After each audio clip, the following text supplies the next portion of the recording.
Nagsalita ng Pangulo tungkol sa ICI at ang sinabi po niya in his words, lahat ng kailangang imbestigahan na nila. Maybe there are one or two other loose ends that they have to clear up. Does the President think that the ICI has done enough? Ayon po kasi sa unang mga binanggit ni Secretary Babe Singson at ni dating Commissioner, ICI Commissioner Fajardo, ang kanila pong tungkulin, ang kanilang task ay natapos na. So ang kailangan na lamang po dito ay ipunin, i-gather ang mga ebidensyang nakalap, pati po ang mga testimonya ng mga taong kanilang naimbitahan. Halos naman po ng mga taong kanilang inimbitahan ay pumunta at nakipag-cooperate maliban kay Congressman Pulong Duterte at kay dating Yusek Cabral.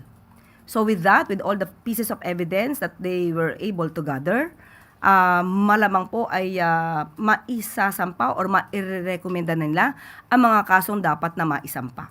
Sa ngayon po, sinabi naman din po ng Pangulo, depende pa rin po yan sa magiging naging trabaho at dapat makita kung hanggang saan na po ba ang naging trabaho ng ICI. At sabi naman din po ng ICI, sila ay magbibigay ng report ng kanilang mga na-accomplish sa Pangulo para malaman natin ang mga susunod na hakbang.